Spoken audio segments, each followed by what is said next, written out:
केंद्रीय अर्थमंत्री निर्मला सीतारामन यांनी अंतरिम अर्थसंकल्पात सांगितल्याप्रमाणे या अर्थसंकल्पात 9 घटकांवर लक्ष केंद्रित केलं आहे। त्यात शेती क्षेत्रातील उत्पादकता, रोजगार आणि कौशल्य विकास, मनुष्यबळ विकास आणि सामाजिक न्याय, उत्पादन आणि सेवा, शहरी विकास, ऊर्जा संरक्षण, पायाभूत संरचना, संशोधन व विकास आणि नव्या पिढीतील सुधारणा या मुद्द्यांचा समावेश आहे। सुरुवातीला अर्थमंत्र्यांनी शेतीबाबतच्या संकल्पांचा आढावा घेतला आणि आता युवकांच्या रोजगार आणि कौशल्यावर आधारित योजनांबाबत मोठ्या घोषणा केल्या।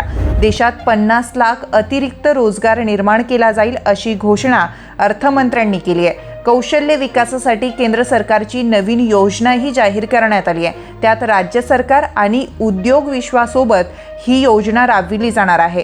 त्यात 5 वर्षाच्या काळात 20 लाख युवकांना कौशल्य विकास प्रशिक्षण दिलं जाईल।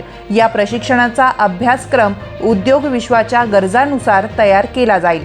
केंद्रीय अर्थमंत्री निर्मला सीतारामन यांनी बिहारमध्ये नव्या विद्यापीठाची घोषणा केली आहे। तसेच अमृतसर कोलकाता मार्गावर उद्योग कॉरिडॉरमध्ये उभारण्यात येणार असल्याचंही त्यांनी सांगितलंय।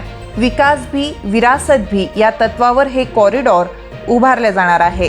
देशातील 500 अग्रणी कंपन्यांमध्ये तरुणांना किमान कौशल्याचं शिक्षण देत इंटर्नशिप करता येणार आहे। पुढच्या 5 वर्षात जवळपास 1 कोटी तरुणांना याचा फायदा होईल। 12 महिन्यांपर्यंत या तरुणांना प्रत्यक्ष कामाचा अनुभव घेता येईल।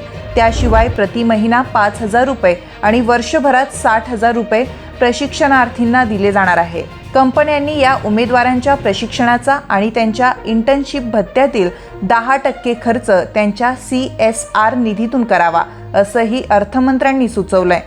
शिवाय देशभरात 12 इंडस्ट्रियल पार्कला national industrial corridor development programme अंतर्गत मंजुरी देण्यात आली आहे।